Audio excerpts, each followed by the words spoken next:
with names, like you don't choose your name. Right. You know, like your parents control so much of your life for so long, you know. And then now I'm like, only at this age, I'm like, I'm choosing my name and this is who I authentically feel right. But it's still difficult because my family still call me this name. And that's a real struggle for me because I'm like, I've communicated it and it's just not always heard. But I'm also like, I still want the relationship with them, and some things I can just... Can you understand why they don't do it? Mon bigot, S dans mon frigo, vroom, je pull up, fuck les faux comme les copes. Mon bigot, S dans mon frigo, vroom, je pull up, fuck les faux comme les copes. Gang. Welcome to the SSLP Podcast. Podcast in English today. Yeah. Welcome back to the English pod. We have like a very special guest. Joel, make the announcement. Yes, we got a special guest. Really happy to have her here, and maybe I'll let you to introduce yourself real quick. So tell us, who are you? Yes, we do. Hey. I am aka Kelzz. Yeah. Singer-songwriter from the UK. Just making music, queer, non-binary person. Just living the dream, basically, of like making music, connecting with new people, and sharing my dreams from a little child. So. Yes, that's nice. Yeah, that's nice. Really I think connecting and sharing is the perfect word for you, because it's the last time we went to your how you call it, release show. Release show. Of course, we went to the event. It was so interesting because it was like a conversation. You know, like it was so emotional from your part, like the way you came in. Everybody was sharing for you, all this emotion. I was just standing there, and I was so happy for you to see this, because I guess I can kind of understand the struggle of an artist. So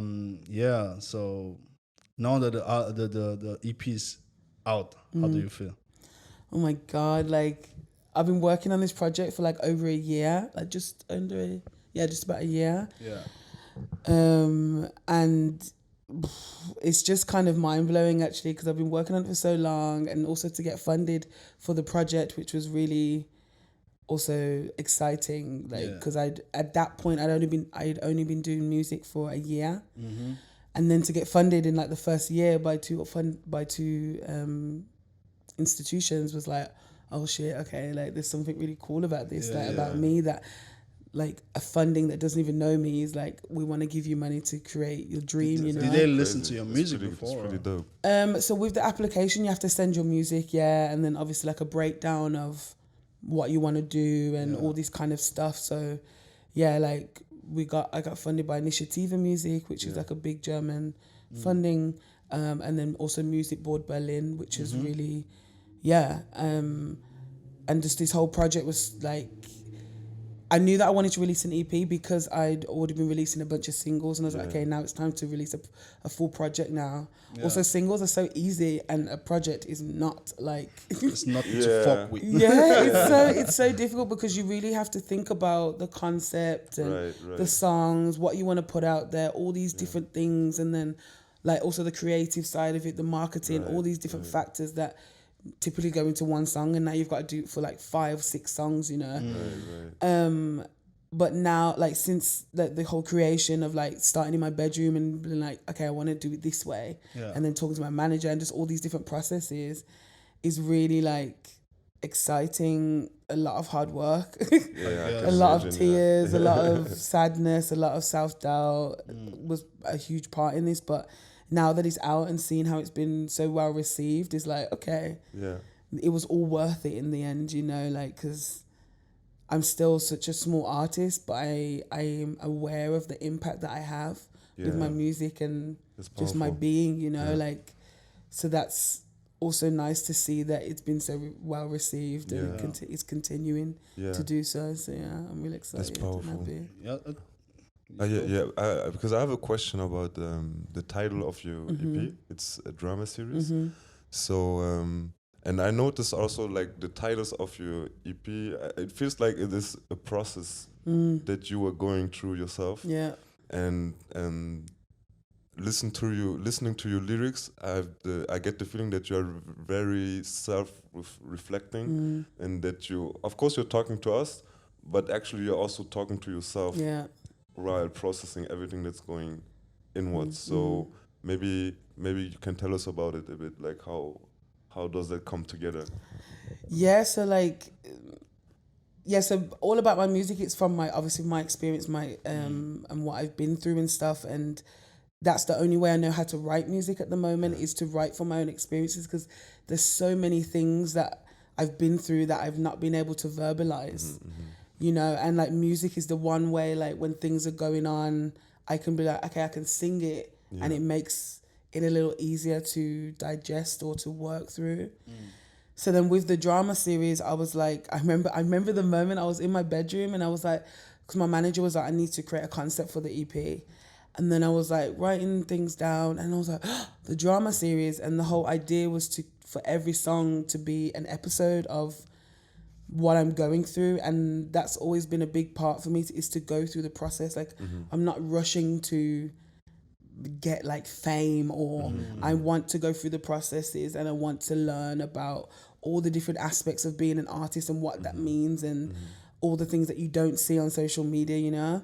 So then that's when I was like, okay, the whole concept was like, basically, you're outside of a house and then you're seeing all the different things going on inside of a house. And then the closer you get, like the more things are exposed. And then the final song is Dandelion. And it's just like this, it is me talking to myself. And it's like this empowerment thing. Like we've been through this whole EP journey, and now we're like, okay, we're at the beginning again now. Like you've been through all this now and you've accepted it, but now you're ready to move forward into something new. That's so interesting. So that's really like a big thing, and that's why I was like, the intro was just like this little teasing or opening sequence for the whole project. So. You're really self-aware, man. Like when you talk, like you know yourself, or you seem to know yourself. Like you always been that way? Not at all. Not at all. Like I really struggled with communication for a very long time, like expressing my feelings and just not, and it coming out in ways that I wasn't able to understand. And now I'm just like, okay, I'm aware of my impact, not only through music but also through my friends and people that I interact with, and understanding that it's a two-way street, because it's so easy to be like, how are you affecting me, how are you affecting me, but also how am I affecting other people, you know? And that also comes with some bad things where you lose people along the way because of certain actions or whatever, you know, but it's just like, okay, there's something that needs to be changed, and how am I doing that, you know? And it's been a long, difficult journey, but I definitely feel like I'm able to just do better for myself and also people around me. And then that obviously falls into my music as well, because I'm really like, I want to show the real side of me, you know? I'm not trying to pretend to be anything else but me, and I think that's what people relate to with me. I'm just like me. So is music some kind of therapy for you as well? 100%. And my feeling at the gathering last time was like, you have this superpower to share with people, to touch people, because you speak about things they can relate to. You know, like the music you make there's no I don't know how to explain it. Everybody can relate because it's not specific. It's very open. So it's like I can see myself exactly in the things you say. So the last time at the event, when you was singing, like people was feeling the same energy. They have like the same. It was like you are all sharing this exactly the same pains, the same journey. Is like, I mean, for everybody is different, but at the same time, the way is the way is different, but the journey is kind of the same. You know, like we are all trying to get better, literally, you know, and so the music is so interesting. So how long are you making music now? I started making music like in 2020, but like I've always sang like since a child and stuff. Okay. Like I tried to start up multiple bands and they failed, and and then the first lockdown was like, okay, we're just gonna try and produce music now, like because I was always relying on other people. And I didn't like that because like I'm the kind of person, if I want to do something, I will do it. Like I get shit done, you know, like. And then so the first lockdown was like, okay, let's release some music or work on some music, and then that's how I produced Take Me Back and also Fucks Us Up, the first two singles.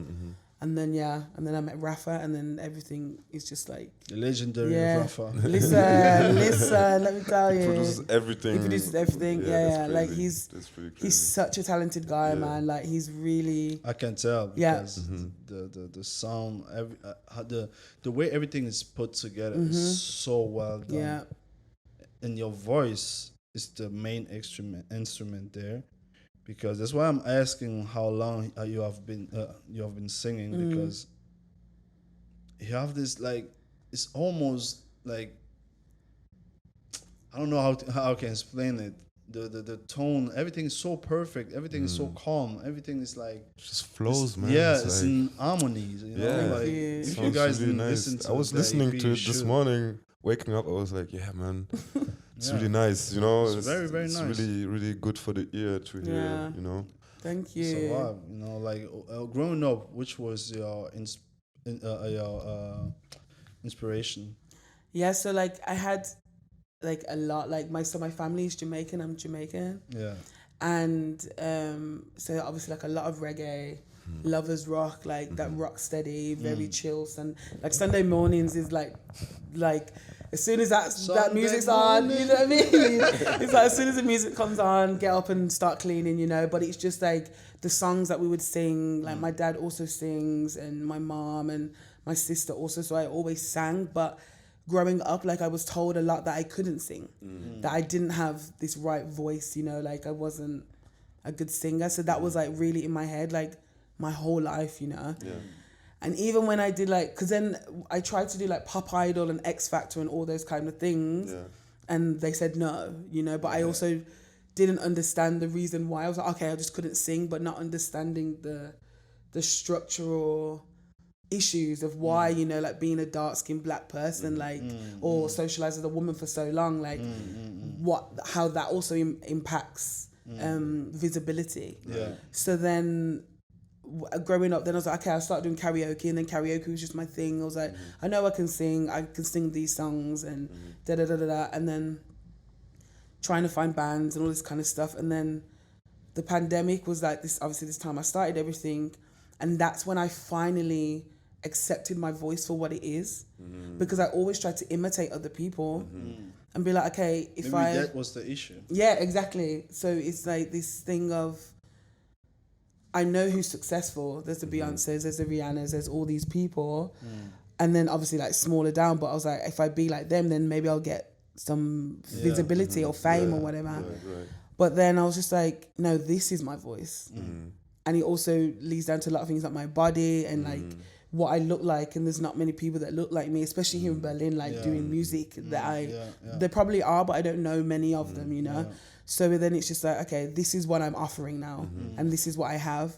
So this is the best I can do. And then if people like it, they like it. And if they don't, they don't. Yeah, the beginning, the change starts when you start to embrace yourself. Exactly. Who you are, you know, like be unapologetic about you, who you are, your everything about you, you know, like when you start to embrace yourself, then to love yourself, then you can shit on other people's ideas of you and just go for your own journey. And you know, like I don't know how I can say it more, because you said so many stuff, and I find it very, very interesting how people can tell you that you don't have the voice, you know, like because when I listen to your music, I'm like, bro, this is perfect. Yeah, to me. Like, that's true. Thank that's you. Really true.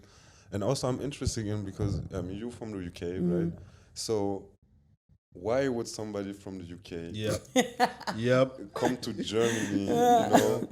And obviously, Germany has its history. It's like if you have a certain color type, it's kind of difficult, you know? I mean, we're in Berlin, so it's kind of how do you say, oasis, or I don't know, like of Germany. But still, what was the motivation behind it?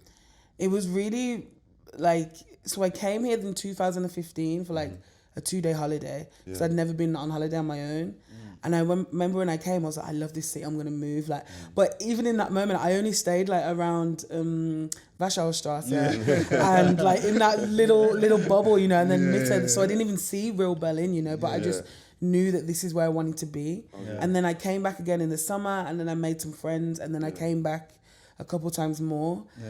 And then like I said, like, I knew I was going to move here, but the thing that really kicked it off was I was working in a bar and it was my day off, and my friend at the time was like, what are you doing? And I was like, I'm just in bed, it's my day off. And she was like, if you're going to work a shitty job there, you can work a shitty job here. And I was like, true. Yeah, there's some truth to it. True. Yeah, actually. So then I moved like 2 months later, and then I moved to Berlin. But I didn't have any intention of what I was going to do. I just knew I was going to move here. Like, I moved here with like 2,000 euros. I didn't have a job. I didn't have a house. And then within the first month, I had both things.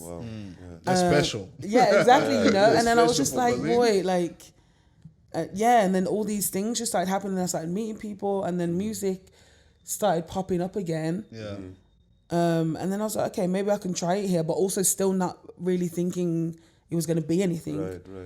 Yeah, and then the pandemic was the perfect time. I don't like saying perfect timing, but it was a good, in some sense, because we also started the podcast in the pandemic. It was like, you know, we got pandemic shit to do. was positive for some people. Yeah, exactly. Definitely.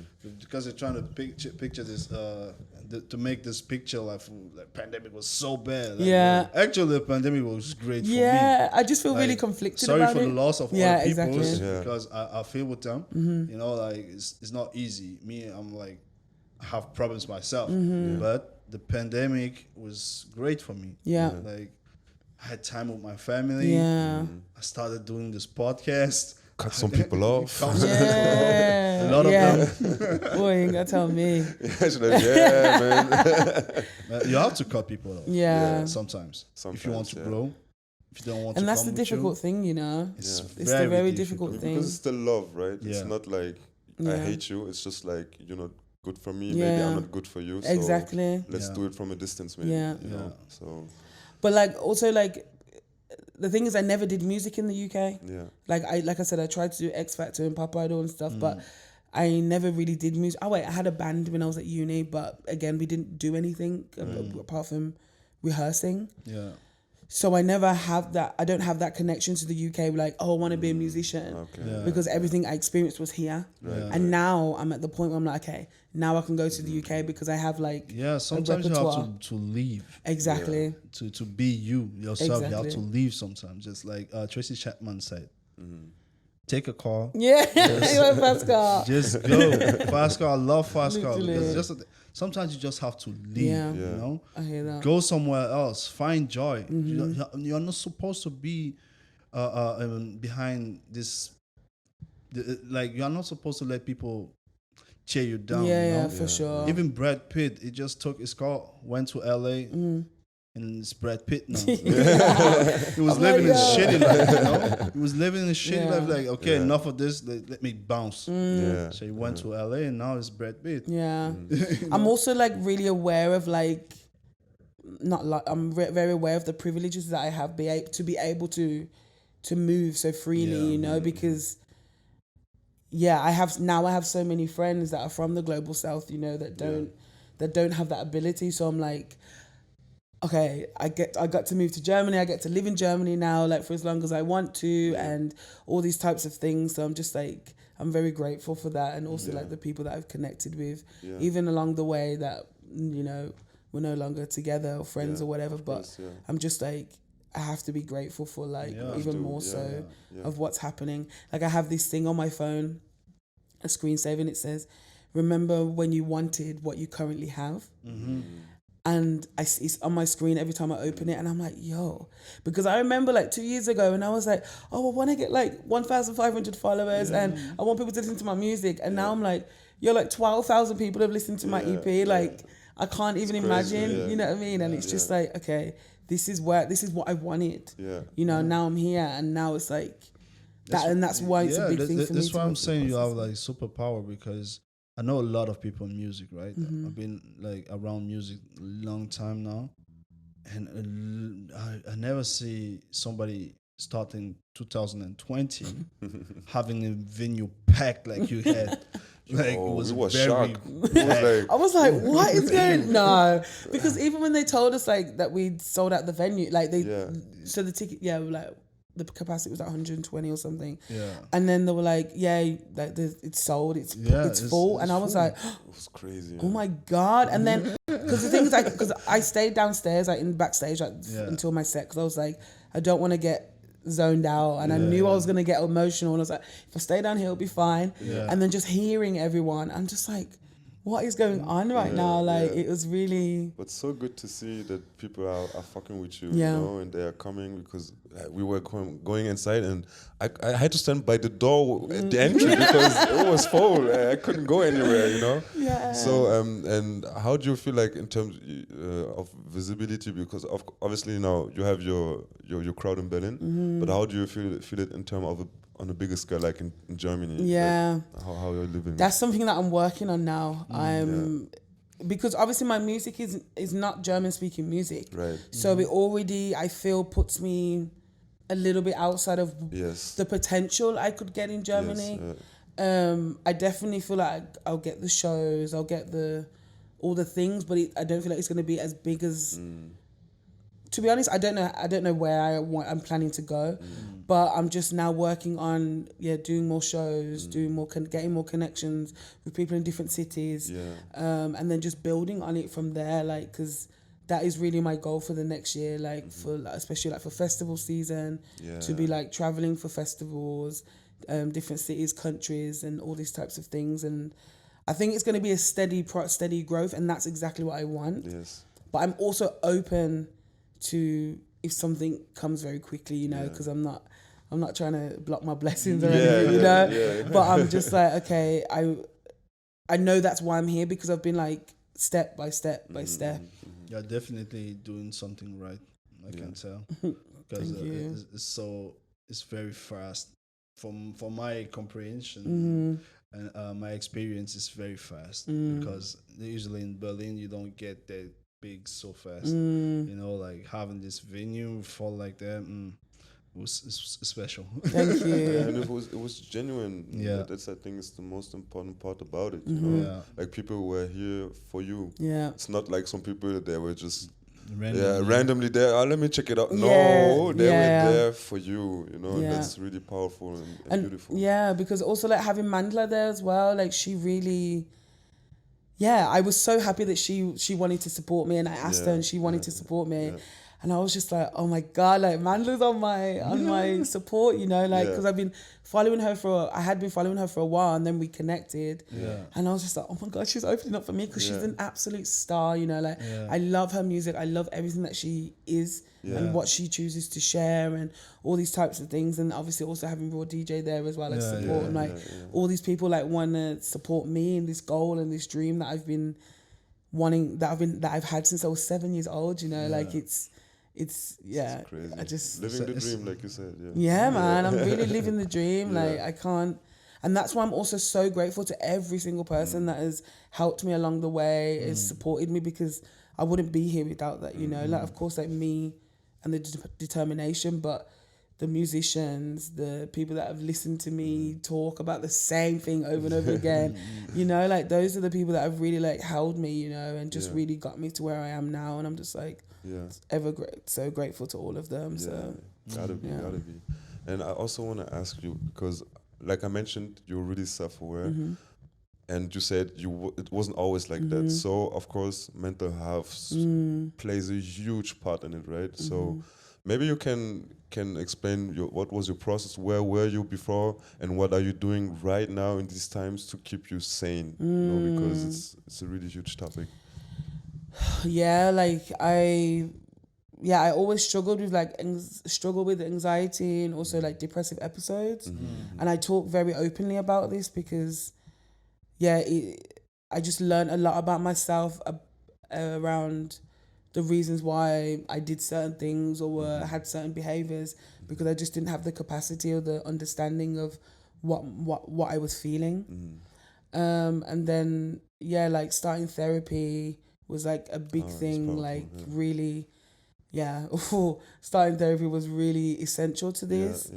And then also like with medication as well, that's really been a big support for me, because I started a few months ago, and I realized, I think like a month or two ago, I can't remember, but a while ago, that I haven't had like any really depressive episodes. And also because for the longest time I was like, I don't need medication, because I'm like, I'm fine. Exactly. You know, I'm fine. I don't need it. Like, I'm not that bad. Like, I have depressive episode, but I can manage it. But then that moment I was like, shit, I haven't had any really low moments. Like really, like I couldn't leave bed or my house and all those things. And now I'm just like, okay, I need the support, you know, I need this help to help balance me out. And there was a lot of shame around it for me before. And now I'm just like, no, it's really helping me feel more confident. And with the sane, I don't think I'm sane. I think I'm just like, I just got a really solid group of people around me, like really, really solid group of people. Also understanding that everything doesn't have to be rushed. I'm still working on that one, but not everything needs to be rushed. Like an answer needs to be straight away. All these types of things, living on my own, like having my own space and being like, okay, I can just be here alone, because I'm around people all the time, all the time. Like just basically leaving the house, I'm around people. But then when I do shows or anything, I'm around so many people. So when I come home, I'm like, you can shut the noise. I can breathe, you know, like I can really do that. But now what I'm working on is transferring that, what I feel at home, to outside as well, because that's the difficult thing. It's been like remaining that calmness outside. It would take time, but you will get there. Exactly. If you're willing to work hard on yourself, exactly, you will get there. I had the same things with depression and all that. You know, like especially for Black people, it's very difficult to talk about that. And for me, it's like when I'm depressed, you won't notice. You won't know. If I don't tell you, you won't know. You know, and there's it's very difficult. So I appreciated that people are starting more and more to talk about those stuff. Yeah. Because sometimes you can just lose a friend and you don't know why. You know, like you can lose somebody and you don't know why. You can stress somebody, you don't know what the person is going through at that moment. You know, like, so it's very important for me that people start to talk about all that stuff, because I know a lot of people right now actually struggling with depression, and they're willing to come out of depression, but they can't, and it's very difficult. And we should start to normalize depression, talking about that, and anxieties and all that. You know, it's very important to talk about that, because if your body is sane in the right place and your mind is not, you are not. Exactly. That's the thing. And that's also the thing with like communities and stuff as well. Like, because, for example, I gave a workshop at this queer BIPOC retreat in Brandenburg in the summer. And it was such a beautiful space because it was only Black and POC people. And the shared care and softness that was created in this space was essential, because there wasn't any white people there, you know, and just what that means to be able to relax and to be able to share what's going on and not feel like you have to justify your struggles, you know, like, yes, you deal with different things, everyone has different experiences, but it's like, I see you, I hear you, and I'm here to support you, you know, and that's what's really essential for me. And then coming back to Berlin, I was like, oh my God, Berlin is so stressful. Like, I've been in the countryside for like a weekend, and now I'm like coming back to this, but then I was like, okay, I have my people that I can reach out to. But it also took a long time to find people that I can share my pain with you, but also the good times, because it's not always about just the pain, but it's like I'm willing to show you all of me, and how are you able to deal with that? And some people aren't, and that's really fine. And then that's when you understand like what type of relationships you have with people. So I'm just really grateful and like honestly like so happy that the people that I have I can lean on, and they also can lean on with me, And I'm also just like, I'm not willing to give my time to everyone. That's what I was doing before. I was like spreading myself. That's key. I think like I used to tell everybody who don't want to come out of depression is you have to shut the noise sometimes. Yeah. You don't have to answer everybody. You don't have to be cool with everybody. You just concentrate yourself on yourself first. That's why I just that's why I just say like do the little things, man. Have a shower, brush your teeth, eat a meal or something. Because those, for me, those were the most difficult things. Yeah. Like I know how my body will feel, like having the water touch my body. But just getting out of the bed was like the biggest struggle, the biggest battle to get out of bed. But once I did that, I'm like, that's what I'm doing for today. And if I choose to do more, great. But it's only, I think it's mainly because of the pandemic, because we did have a lot of time that a lot of people dealt with. They realized they were dealing with a lot of things that they didn't have time for before. Yeah, because you have so many noise. Exactly. So then I think it was just like realizing, like the main phrase that always comes to my mind, because my ex-roommate told me, is like, you can't hide from yourself. No. You cannot hide from yourself at all. So like we did it for so long, pushing things away and using different tools. Exactly. And now it's like, okay, I'm feeling upset. And I love it though, because like when I'm upset, I really go through a process, like what's going on, like what am I feeling? And then most of the time it's just my own anxiety, my own stress. That's like, if I just take a moment to think about what's going on, it's not as bad as I think it is. And if it is, that's also fine. But for me, someone who's a very anxious person, talking through it myself and then being like, okay, and then talking to the person about it, it makes everything so much easier. It's very important. What is something that makes you happy? Oh, that's a really big question. Oh my God. What makes me happy is that I'm just accepting me for who I am. That's powerful. Because I'm 32 years old, and for 30 years of my life, I was trying to be other people. I was trying to be the loudest, funniest person. I still am, but I'm just more aware of like who I'm around and stuff, and just being like, okay, this is me now. I still have doubts, of course, but I'm like, I'm happy that I'm being me and not pretending anymore, because it's so tiring. It's so tiring. Pretending to be something that you're not. Like, it is. Is Kelzz, is, how do you put this question? Is Kelzz like an alter ego where you can like flee from the world and be what you want to be, or is this you? If that makes sense, I don't know how to put the question right. No, it's like, so.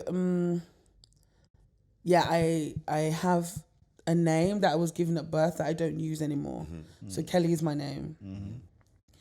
And it's just very simple. Like, I think that was the biggest thing of accepting who I am, because I was like, this is my choice to choose my name now. And then the AKA Kelzz was just like another part of that. Like, I wouldn't say it's an alter ego. I think it's just me being me.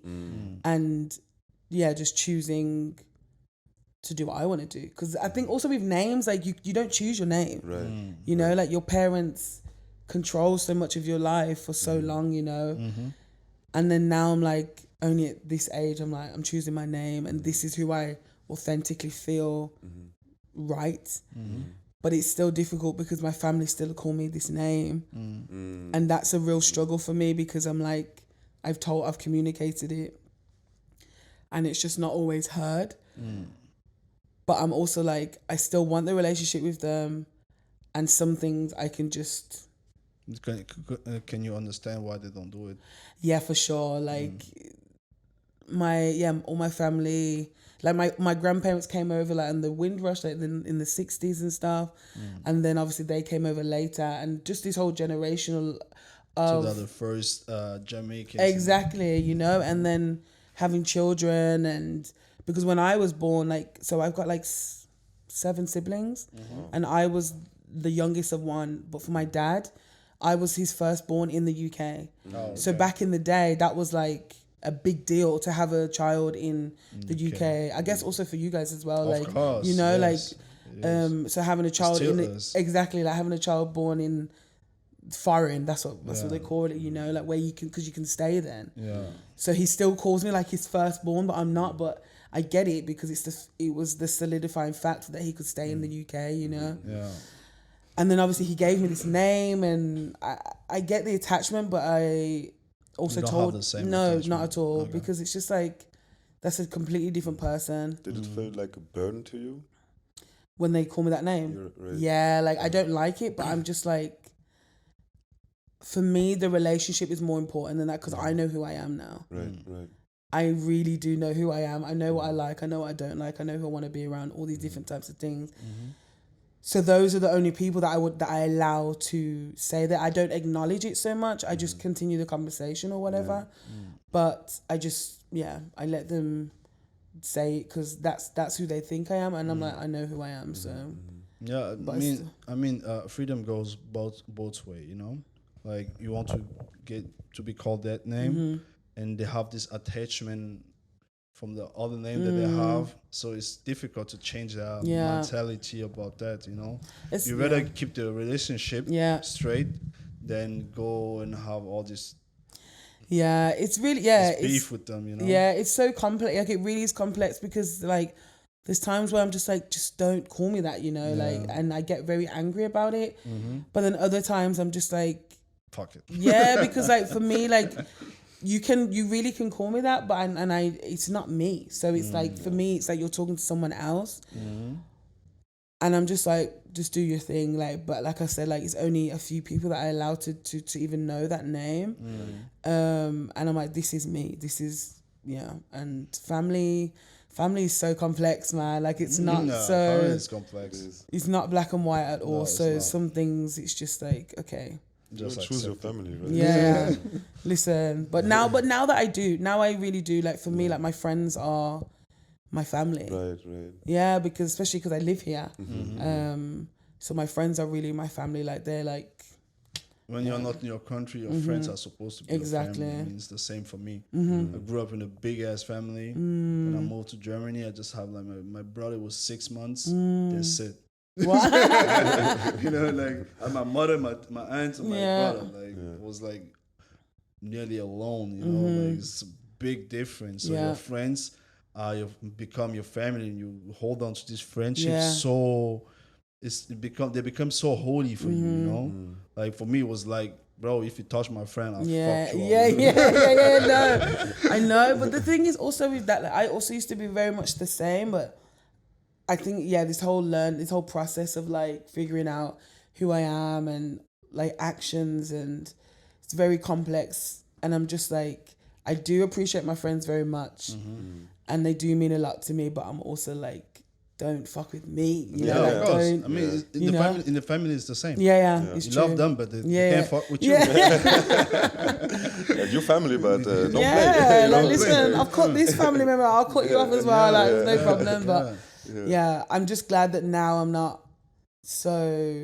I'm able to choose more wisely who I'm friends with, who I'm around. That's what I'm really happy about, because before I'd be like, everyone's my friend, and I'm like, nah, everyone's not my friend. It's better to be like that, Yeah. because if everybody is your friend and everybody likes you, then you're fake someone. Yeah. You know, Exactly. You can't be real to yourself and be loved by everybody. No, I don't want to be. And that's alright too, right? It's not a problem. If you don't like me, it's alright. Yeah. We don't gotta share the same views Exactly. or everything, you know. Yeah, it's perfectly fine for me. Yeah. Yeah. You know? Yeah, but going back to the EP, can you maybe share what was your favorite moment in the creating process? My favorite moment. haven't even thought about that actually. I would say, I got to record the vocals at this studio called Goldwatch Studios. I don't know if you know it. It's in Weissensee. And it was the first time where I'd been in a big studio and recorded vocals, like, because most of the time we did it at Rafa's place. It sounds like that. Yeah. But the thing is that all the instruments, besides like the horns and stuff, Rafa recorded himself. So like the bass, drums, keys, everything. This dude is amazing. Yeah, Shout out to like Rafa. listen. Yeah, and then there's like, yeah, exactly, right. So like the main and then synths and all that kind of stuff. But like the horns and the trumpets and stuff, they were recorded externally, I think. Yeah, for most of them. But then for the vocals, went to this big studio and I was like, whoa, like this is really cool. So the studio is dope. Like it's a really, really great studio. And that was like probably one of the best moments because I was like, yo, I'm a recording artist, you know. Like I knew I was anyway with Rafa, but it's just something being in a big studio that just makes you feel like you're it's on energy. Yeah, because I'm just like, oh, these people was all here. Yeah, exactly, you know. It's So it's just this real like this big room and like the smells and the pictures and the professionalism, you know, like there was coffee, exactly, there was like this. There was a studio engineer, the sound engineer, and he was just like, "Yo, this is so dope! Like, this is what I want to do more of." As well as all these other home studios and stuff like this. But there's just something really special about being in a big studio that I liked. There is. But also obviously the writing of the songs. Like my favorite song of the project, it's actually quite hard. It's actually probably Chasing. And also Spiritual Healing. Like Spiritual Healing is a really dope song. So I remember when I first sang it, first wrote it, it was very different actually. It was more like, do you know Kali Uchis? No. She's like, she did like she's a big artist, but I don't really listen to it so much. But I listened to a couple of songs and it reminded me of that vibes. And then Rafa went to the studio and then we pitched it down because it was really high before. Like even now it's quite high for me. Yeah. But we pitched it down and then just like the message, you know, like the repetition of I want to live. Like it's really, it just really hits you like in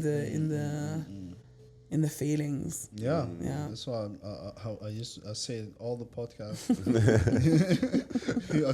The emotion you brings is dope. It's very, very dope because we can all relate to that.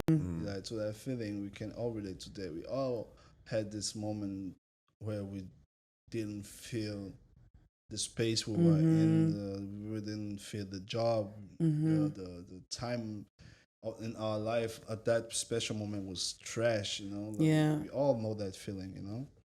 Exactly, that's the thing. Because like one interesting fact though, I looked on my analytics of like who's my biggest listeners of my music, and it said like predominantly like Caucasian white people, and I was like, interesting. That was I was like, okay, well it makes sense. We're in Germany, you know. But I was like, when I'm performing, like I'm singing to the people that look like me, you know, like as well as obviously other people that can relate. But it's just like the queer BIPOC people that really get it, you know, because like we were saying earlier about the experience of shows or audience in Germany, like white German people, like it's just very different energy, you know, like it's like they really appreciate the music, but the energy is very different. Right. So when it's like queer BIPOC or BIPOC also people, they really feel it, you know, and there's this shared understanding of experiences, like I want to live my life, yes, me too, you know, like, and that's why it's so I think maybe powerful. The difference is the BIPOC people that appreciate the message, and the Caucasian people appreciate the music. Yeah, exactly, that's the thing. That's the difference, because they don't really, they can't feel the lyrics. But for us, we heard like, oh, exactly. She got me. Exactly right, exactly. So it's really like, just like this. And that's why I'm really about, like, especially at shows that I want all like the BIPOCs, the queers in front of me, you know, like just to really know that this is for you as well as other people, you know, but just to like really focus on those people, because we don't get as much visibility or seen as much, you know, in these kind of spaces. So I'm just like, this is for you and for me, and we're together in this moment. Yeah. And moving forward, right? That's what I like to ask artists, or singers, like, what is not a crowd, a Bühne, une scène, An audience, a stage. Stage. Yeah, a stage. What is a stage? What would be your dream stage? Where do you want to perform in the future? Manifest that right now. Yeah, so my next goal is for the UK Black Pride. Also like Glastonbury, We Out Here Festival in the UK. And also just like increasingly bigger crowds, because at the moment I think the biggest crowd I performed in front of is like 500 people. Yeah, 400 to 500 people, which is a lot of people. It's a lot of people. Like, it's really a lot. But I just, because seeing the crowd on the release show, that was a lot of people. And also because the venue wasn't so big, but there was a lot of people, and I was like, okay. Yeah. And just like how emotional I got. But then thinking how it's going to be when eventually there are going to be like hundreds, thousands of people, you know, and what that means, and how to translate my music to a bigger audience, you know, because I feel like at the moment, like, it's very intimate at the moment. Right. But I'm like, okay, I want to be able to translate this into bigger audiences. So that's why also I'm like, UK Black Pride, it's a big audience, but I feel like I'm somehow getting there closely getting there. And just going through the processes, but that's like... Do you also feel like performing like in Jamaica or... Oh, I would love to. Like, I don't... My dad has like some musical connections there that I want to tap into, but there's so many places that I want to go to, and I just like have to think of a plan, like how am I going to get there, like through which avenue. So now it's just about thinking, who do I know, and just creating this list and then doing it that way. But it's definitely on my list for sure. This must like, be so dope. listen, oh my God, Jamaica. no. It's really on my to-do list. And also like Brazil and like the US. The US is a little bit weird, but the US and like Canada. Why is the US weird? Just because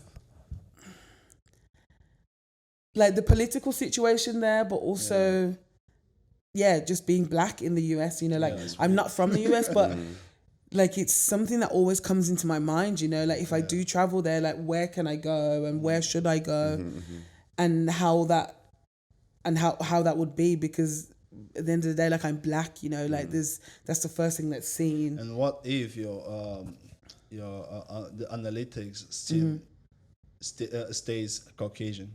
Mostly Caucasian. Yeah, like imagine if I'm like, I'm gonna stop doing music now. No, but fuck this shit. No, like the thing is, like, I'm fully aware of this, like that the audience is predominantly Caucasian people. That isn't an issue, but it just did surprise me a little, like by reading that. But it doesn't change, because I know.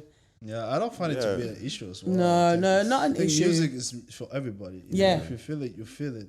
Because sometimes I feel like we African people, especially, who is like, Africa is not on the map. People they don't listen to our music. They don't care about us. They are just blackballing our music. And now you hear like Afro beats everywhere. Then you're like, oh, why these people listen to like you feel some type of way. Like, see like a white dude in his car, like you listen to some David, and you're like, what's listening to David? The thing is, I'm just like, doesn't make sense. Though. It's just really, because obviously being like such a small artist and then seeing 70% of the people is like Caucasian, I was very shocked by that, because I was like, I'm not a huge artist, you know, so that's why I was like, oh, okay, that's really interesting. But maybe I listen to all kind of music, and I think like knowing around me, my black friends, I'm almost one of the only guy who listen to so many genres. That's dope though. You know, like mostly we listen to hip hop and maybe R&B and soul sometimes. Yeah. You know, like so. Maybe the Caucasian can appreciate your music more. Yeah. It's possible. Yeah. The thing is, I'm also like not thinking of it in a way of like more or less appreciation. It's just from someone who's based in Berlin, and like most of the people that come to my shows are Black or POC people.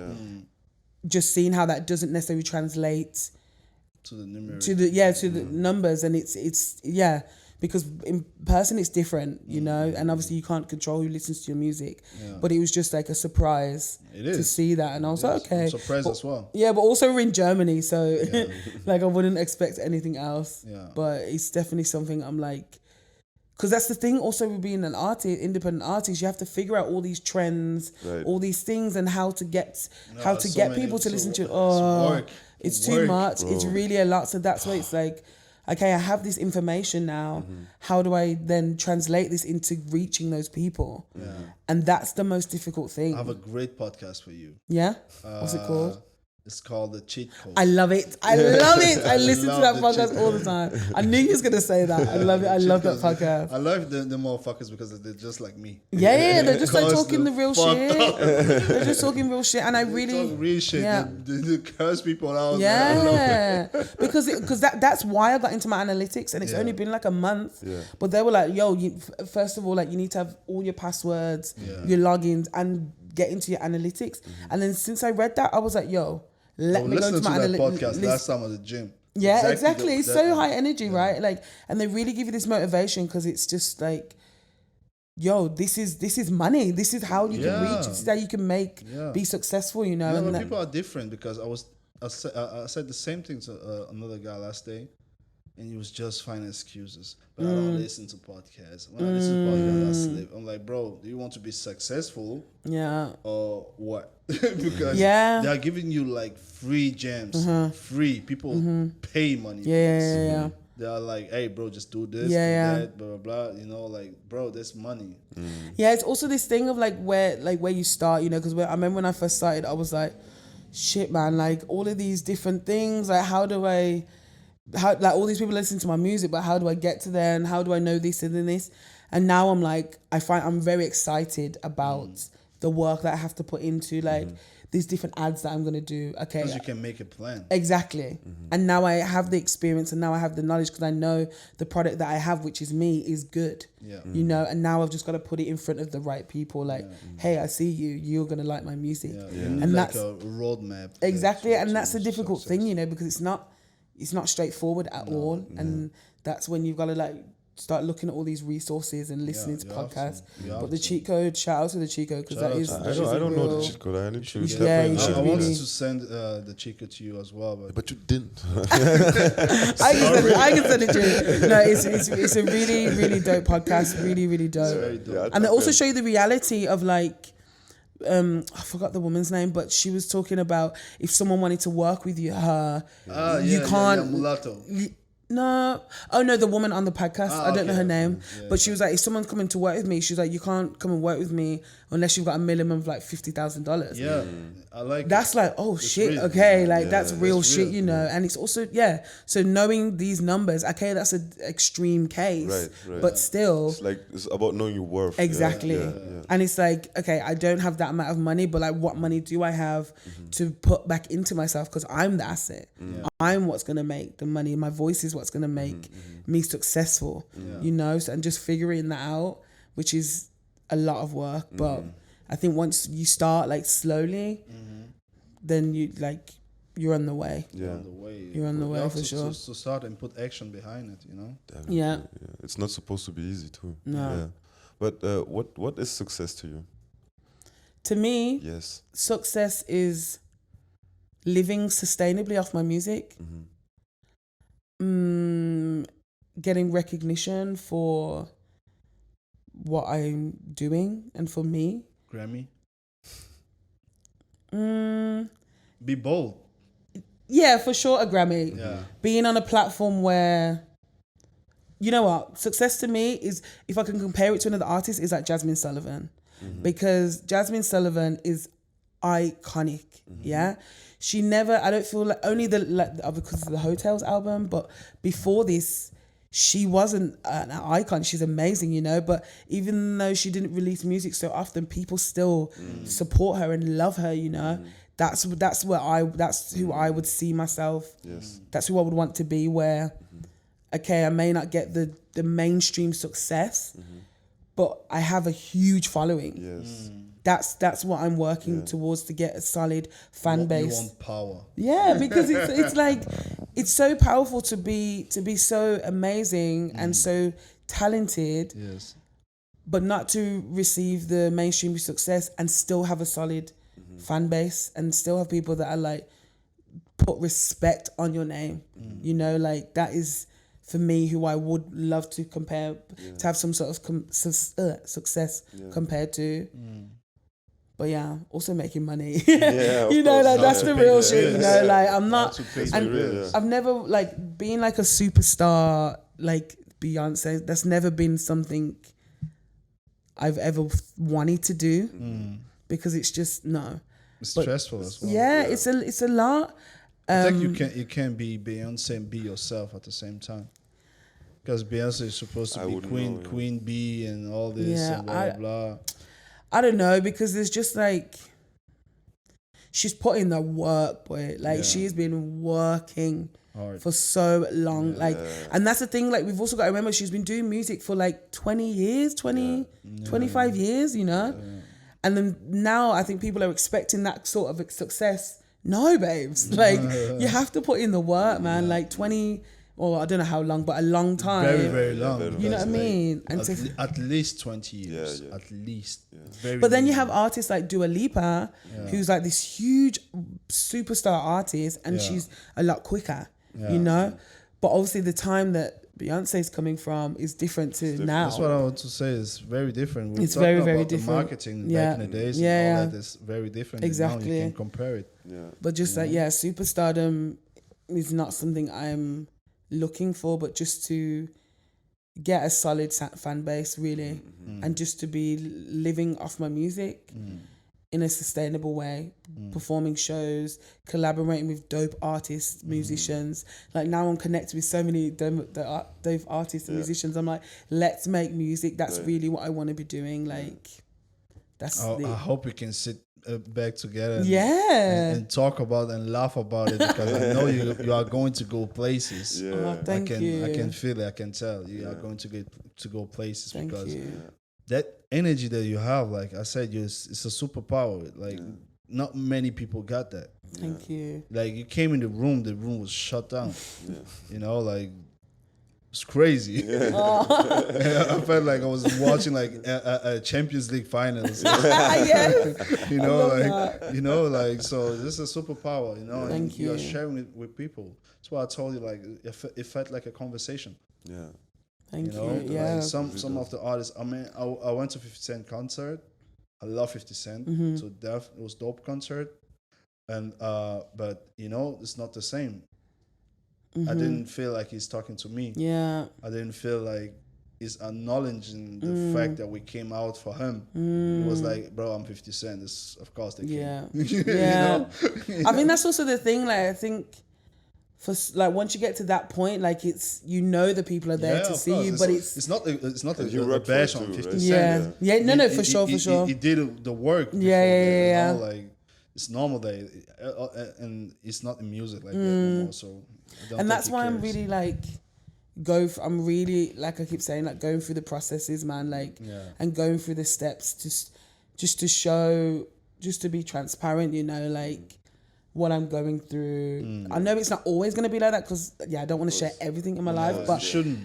Exactly, but the certain things that I know that can other people relate to, I'm going to share, you know, and I think that's what's helped me get to where this position now, because people do relate to me and do understand what I'm saying and stuff, and they feel what I'm feeling. And I think that's the really most important thing right now. And maybe in some years I'll be like rock star or something. Like, we hope so. You're here to see me. We hope so. I would give everybody a hug. Like 50,000 people, literally. Yeah, well, I think we're coming to an end slowly Or do you have other stuff to talk about? No, I'm good. So maybe to close it out, what is your message to the world, and what can we expect from you in the near future? Oh, wow. My message is go listen to my EP first of all. Go listen to the EP. Drama series. Yeah, the drama series. Also buy my music. I always forget to tell people to buy my music. I'm like, stream it, no, buy it. No, buy it. Yeah. No, for real. Like what's coming up next? Yeah, like the next things is like more music, obviously, like in the next month or so, more music. And then just working on shows for next year, festivals, all these type of stuff. Like I really have a lot of things planned. And now just working on like the conversations and the talks and all this kind of stuff. But next summer, the goal now is for next summer for like festivals and shows and stuff, because just get the band back together, and I'm really just excited. I like the way you say band. Band, It's so English. In Germany, you don't have like band. The last band that I know is like Tokyo Hotel. That's actually so true, man. Or Rammstein. Like so classic. Like you just have this iconic bands. For you guys, it's like just normal. Like I created a band. You know, right? Like, what? That's dope. But and also like another message, just to shout out my boy Rafa, like really for the creation, man. Like the real this music is like his creations, you know, and that we've worked on together, and just for people to hit him up, make music, and because that's a big one for me, like to shout out, and also all the people. We have time though, because he's working on your shit though. Oh no, he has time. He has time. For sure.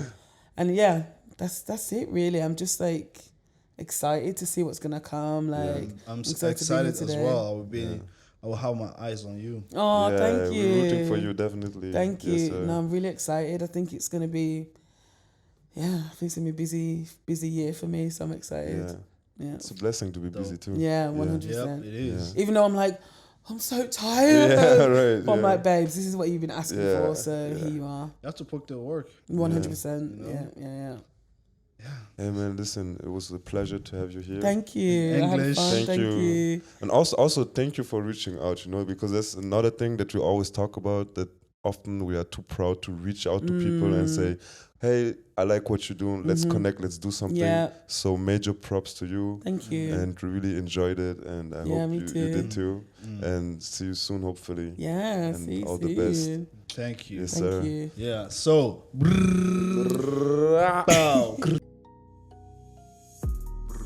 Mon bigot reste dans mon frigo. Vroom, je pull up. Fuck les faux comme les copes. Mon bigot reste dans mon frigo. Vroom, je pull up.